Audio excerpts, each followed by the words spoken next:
نحمده ونصلي ونسلم على رسوله الكريم اما بعد فاعوذ بالله من الشيطان الرجيم بسم الله الرحمن الرحيم يا ايها الذين امنوا كتب عليكم الصيام كما كتب على الذين من قبلكم لعلكم تتقون اياما معدودات فمن كان منكم مريضا او على سفر فعدة من ايام اخر وعلى الذين يطيقون فدية طعام مسكين فمن تطوع خيرا فهو خير له وأن تصوموا خير لكم إن كنتم تعلمون اللهم صل على محمد وعلى آل محمد كما صليت على إبراهيم وعلى آل إبراهيم إنك حميد مجيد اللهم بارك على محمد وعلى آل محمد كما باركت على إبراهيم وعلى آل إبراهيم إنك حميد مجيد۔ معزز مسلمان بھائیوں اور بہنوں، رمضان المبارک کی آمد ہے اور کل سے شاید شب ہفتہ کو تراویحیں بھی ہوں گی اور ہفتے سے روزوں کا اہتمام بھی ہوگا، روزے بھی شروع ہوں گے۔ رمضان المبارک کا مہینہ اور رمضان کے اعمال، رمضان کے انوار اور برکات، اس کا اندازہ آپ اس سے لگا سکتے ہیں کہ شعبان کے آخری دنوں میں رسول پاک صلی اللہ علیہ وسلم صحابہ کو خوشخبری سناتے اور اطلاع دیتے ہیں، یا ایھا الناس قد اضلکم شہر عظیم مبارک شہر فیہ لیلۃ خیر من الف شہر۔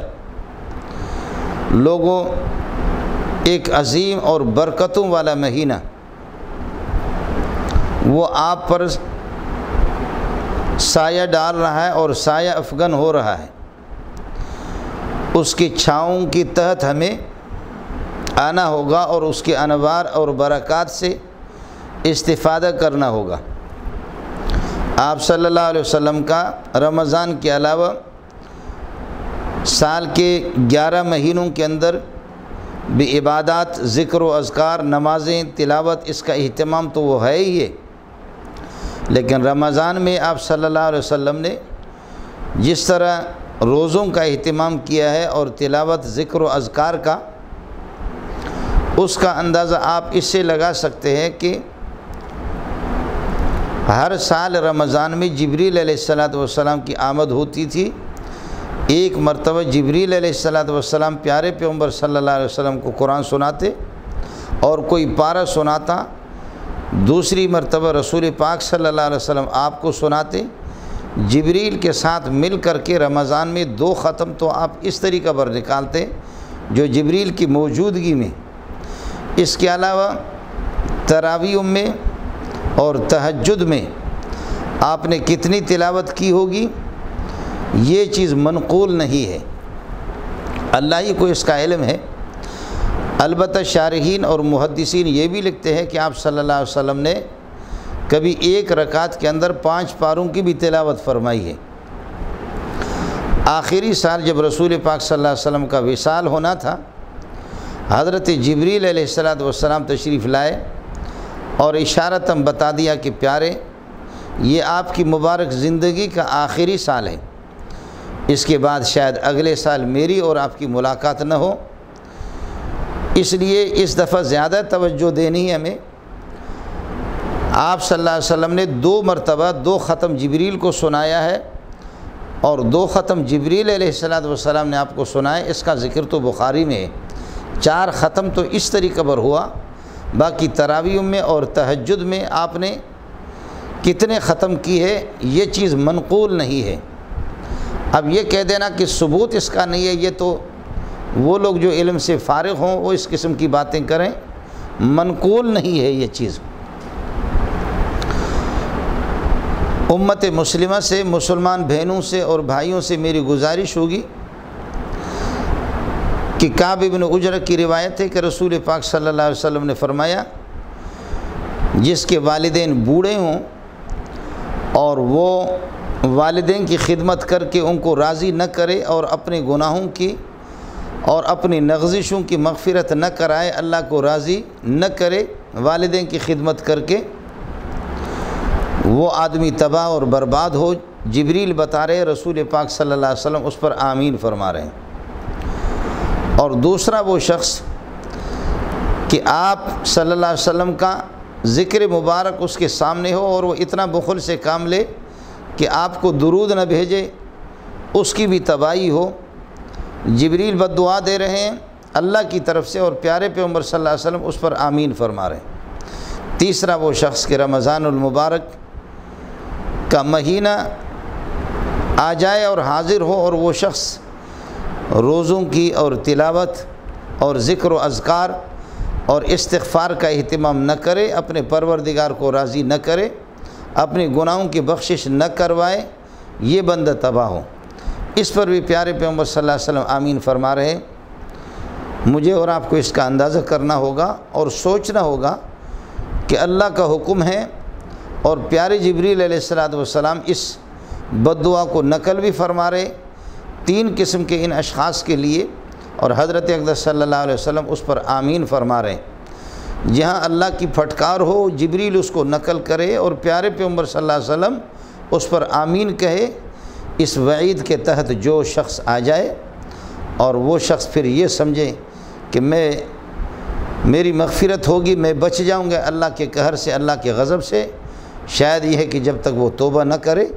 تو رمضان کو اس طرح نظر انداز کرے، رمضان کی کوئی اہمیت اس کے سامنے نہ ہو، شاید یہ ہے کہ وہ راندے درگاہ ہو اور توبہ کی توفیق بھی اس کو نہ ملے۔ اس طرح گناہ کرتے کرتے رمضان میں خاص طور پر جو اللہ کو للکار رہا ہے اور اس فریضہ کو للکار رہا ہے، یقیناً وہ اللہ کا ایک بہت بڑا باغی ہے۔ اس لیے ہم انسان ہو کر کے بحیثیت انسان اور مخلوق ہو کر کے خالق کا مقابلہ اور اللہ کے احکام کو نظر انداز کرنا، للکارنا ہمارے لیے بہت ہی مشکل ہوگا۔ بہنوں سے اور بھائیوں سے گزارش ہے، جتنا بھی زیادہ سے زیادہ ہو سکے رمضان میں روزوں کا، تلاوت کا، ذکر و اذکار کا، استغفار کا اور صدقے کا، اس کا زیادہ سے زیادہ اہتمام کرے۔ اپنے قرب و جوار کے جو آپ کے ہمسایہ ہے، جو آپ کے عزیز ہے، بعض ان میں سے برسر روزگار نہیں ہے، محتاج ہے، ان کو افطار کرانا۔ آپ اگر ان کو افطار کرائیں گے، جو روزے دار کو افطار کراتا ہے تو جتنا روزے دار کو ثواب ملتا ہے اتنا ہی ثواب اس افطار کرانے والے کو بھی ملے گا، چاہے وہ اگر یہ ہے کہ اعلیٰ قسم کے کھانا کی گنجائش نہیں رکھتا، اعلیٰ قسم کی چیزیں اس کو کھلا نہیں سکتا، اور دودھ کا ایک گھونٹ اور پانی پر اگر افطار کراتا ہے، کھجور کے دانوں پر افطار کراتا ہے، اللہ پاک اس کو بھی جتنا وہ روزے دار کو ثواب ملتا ہے اتنا ہی ثواب اس بندے کو بھی ملے گا۔ اور حدیث میں یہ ہے کہ ہر ایک کا ثواب مستقل ہوگا، روزے دار کا اور افطار کرانے والے کا، دونوں میں سے کسی کی ثواب میں اور اجر میں کسی قسم کی کوئی کمی ہوگی بھی نہیں۔ اللہ پاک نے اس مہینے کو خصوصیت کے ساتھ اپنی طرف نسبت کر کے حدیث میں جیسے فرمایا، الصوم لی وانا اجزی بہ، وفی روایت الصوم لی وانا اجزا بہ، روزہ خالص میرا ہی ہے اور جو روزہ رکھتا ہے اس کا بدلہ میں اللہ خود ہی دیتا ہوں، باقی اعمال کو فرشتے لکھ ہی لیتے ہیں۔ روزے کو اپنی طرف، حالانکہ ذکر و اذکار، تلاوت، زکوٰۃ ہے، حج ہے اور دیگر اعمال ہے، وہ سارے عبادات تو اللہ ہی کے لیے ادا کی جاتی، لیکن رمضان کے روزوں کا اور روزے کی اور رمضان کے مہینے کی اہمیت کو ظاہر کرنے کے لیے اللہ پاک نے خصوصی طور پر اس کی نسبت یہ ہے کہ اپنی طرف کی ہے۔ اور ساتھ ساتھ یہ بھی رہے، میری گزارش ہوگی کہ ہماری آمدنی کے اندر بھی کچھ ظاہر کہ حرام کی آمیزش تو ہوتی ہے، اللہ تعالیٰ سب کی حفاظت فرمائے۔ اگر آمدنی حرام کی ہے اور صبح سے لے کر کے شام تک آدمی بھوکا پیاسا روزہ بھی رکھتا ہے، افطار حرام مال سے اور سحری کا کھانا بھی حرام مال سے، تو یقیناً فَأَنَّا يُسْتَجَابُ لَهُ، اس کی دعائیں کس طرح قبول ہو جائیں گے، رمضان میں اس کی مغفرت کس طریقے پر ہوگی۔ اس وجہ سے میری گزارش یہ ہے کہ کوشش کر لیں کسی نہ کسی طریقے سے کہ اس رمضان کے مہینے کے لیے کم از کم حلال کمائی ہمارے پاس ہو، جس میں افطار کرنا اور اس حلال کمائی سے اپنے بچوں کو افطار کرانا اور سحری کا کھانا رمضان میں تو کم از کم اس کا اہتمام ہو، کوشش کر لیں تو یہ کوئی مشکل نہیں ہے۔ اور اس لیے کہ بھوک اور پیاس کی تکلیف برداشت بھی کر رہے ہیں اور ساتھ ساتھ پھر یہ ہے کہ ثواب بھی نہ ملے، تو پھر یہ ہے کہ ظاہر ہے کہ اس سے بڑی محرومی اور اس سے بڑی بدبختی کائنات کے اندر انسان کے حق میں کوئی اور متصور نہیں ہے۔ اور ساتھ ساتھ اس کا بھی اہتمام گزارش ہوگی کہ غیبت اور گالی گلوچ اسی طریقہ پر یہ ہے کہ فضول اور لایانی قسم کے مباحث میں، فضول لایانی قسم کی باتوں میں اپنے وقت کو ضائع کرنا اور پروردگار کی طرف متوجہ نہ ہونا، یہ بھی بہت بڑی بدبختی ہے۔ غیبت سے زیادہ اور اس طرح بہتان تراشی سے، الزام تراشی سے، فضول لایانی قسم کے گپ شپ سے، اس سے اجتناب کرے۔ من لم یدع قول الزور والعمل به فلیس للہ حاجۃ ان یدع فی ان یدع، ایک روایت میں ان یدع طعامہ و شرابہ، جو آدمی جھوٹی بات اور جھوٹی باتوں پر عمل کرنا اس کو ترک نہ کر دے، اللہ کو کوئی ضرورت نہیں ہے، وہ اپنا کھانا پینا ترک کر کے اپنے آپ کو بھوکا اور پیاسا رکھتا ہے، اس کی ضرورت کیا ہے؟ اس وجہ سے مشکل نہیں ہے، غیبت سے بھی آسانی سے اجتناب کر سکتے ہیں، الزام تراشیوں سے آسانی سے اجتناب کر سکتے ہیں، بچ سکتے ہیں۔ کوشش ہونی چاہیے اللہ آپ کا حامی ہو۔ اور جن وباؤں کے اندر اس وقت امت مسلمہ اور جس قسم کے مشکل مراحل میں یہ امت پھنسی ہوئی ہے، گزارش ہوگی کہ مائیں، بہنیں، بیٹیاں، بوڑھے جو مستجاب الدعوات ہوں، اور نوجوان اور ہر قسم کا بندہ ہم میں سے اللہ کی طرف متوجہ ہو کہ امت کہاں یہ ہے کہ کس عذاب میں یہ ہے کہ پھنسی ہوئی ہے۔ اس سے بڑا عذاب ہمارے لیے کیا ہوگا کہ حرمین شریفین بھی بند ہے، حرمین شریفین میں بھی نمازوں کا اہتمام نہ ہو، حرمین شریفین میں بھی اب تراویح کی بھی اجازت نہیں، اور اگر وہ ہے تو گھٹا کر کے غیروں کے اشاروں کے مطابق اس کو یہ ہے کہ 10 کر دینا۔ یہ بہت امت کے لیے ایک بہت بڑا مسئلہ ہے، المیہ ہے۔ ہمارے سابقہ یہ ہے کہ امتیں ہم سے پہلے جو نسلیں گزر چکی ہے، شاید انہوں نے اس قسم کا خطرناک مرحلہ نہ دیکھا ہو اور اس قسم کی یہ ہے کہ حالات کا انہوں نے مشاہدہ نہ کیا ہو۔ یہ ہماری پتہ نہیں کیا بدبختی ہے، کس طرح ہم امتحانوں سے دوچار ہو رہے اور آزمائے جا رہے۔ ربنا ولا تحملنا ما لا طاقت لنا به واعف عنا، جب مسجد حرام بھی بند ہو، مسجد حرام کے اندر بھی اب وہ عبادت اور ذکر و اذکار اور تلاوت اور تراویحوں کا اہتمام نہ ہو، مسجد نبوی میں بھی نہ ہو، اور وہ دسترخوان حاجیوں کے لیے بھی نہ لگیں، اور وہ سخاوت عربوں کی وہ بھی بند ہو۔ اللہ ہی اس امت کے حالت زار پر رحم فرمائے۔ امت کے لیے دعا کریں گے، امت کے حق میں وہ دعا نہیں ہوگی، دعا آپ کے اپنے حق میں ہوگی، آپ کے اولاد کے حق میں ہوگی، اور آپ کی یہ کہ عزیزوں کے حق میں ہوگی، آپ کے مرحومین کے لیے دعا ہوگی۔ دوسروں کے لیے دعا جتنے کریں گے اس ضمن میں اللہ پاک آپ کی اپنی دعائیں بھی قبول فرمائیں گے۔ امت مسلمہ بہت مشکل مراحل سے گزر رہی ہے، امت مسلمہ اور امت محمدیہ بڑی آزمائشوں میں پڑی ہوئی ہے۔ اللہ آپ کا حامی ہو، اللہ آپ کا ناصر ہو، مجھے اور آپ کو زیادہ سے زیادہ رمضان المبارک کے انوار اور اس کے برکات سے استفادہ کی توفیق نصیب فرمائے۔ تراویحوں کا، ذکر و اذکار کا، تلاوت کا آپ خوب اہتمام کر لے۔ باقی یہ ہے کہ یہ فیس بک پہ اس قسم کے بیانات جو چل رہے ہیں کہ تراویح کچھ بھی نہیں ہے، اللہ جانتا ہے کہ یہ علماء بھی نہیں ہے، بس یہ کچھ کرایہ کے لوگ ہوتے ہیں حکومت کے، یہ حکومتوں کی ذمہ داری ہے۔ کاش کہ اس قسم کے سنتوں کو للکارنا، احکام شرعیہ کو للکارنا، یہ زمانے کی حکومتوں کی ذمہ داری ہے کہ اس قسم کے لوگوں کو پکڑ کر کے کسی عالم کے ساتھ بٹھائے اور پھر ان کا تماشا خود دیکھ لے۔ ابھی مجھے کسی نے سنایا، وہ ایک موٹا سا مولوی ہے، پتہ نہیں مولوی نہیں ہے، کہیں سے اس کو فوٹو اسٹیٹ کیا ہوگا، فغدا رسول اللہ صلی اللہ علیہ وسلم و ابی بکر،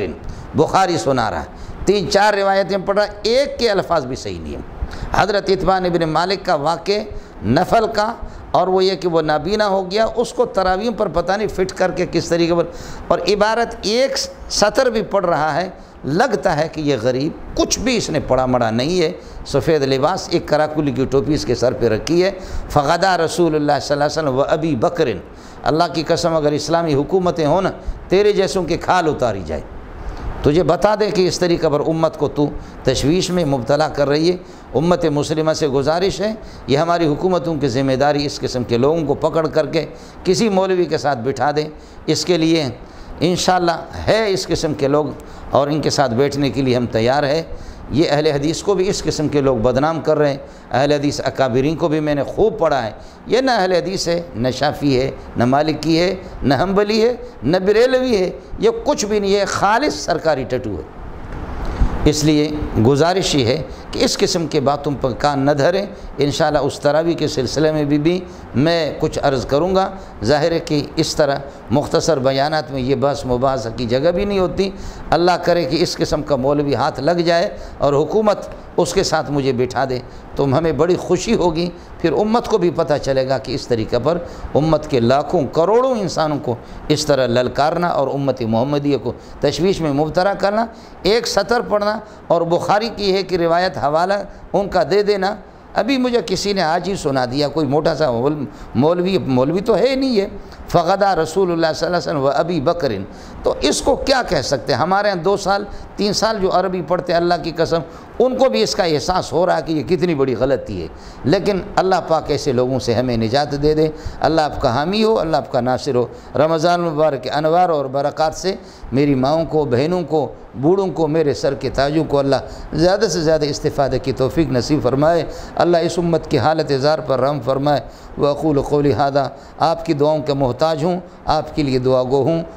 وآخر دعوانا الحمدللہ رب العالمین۔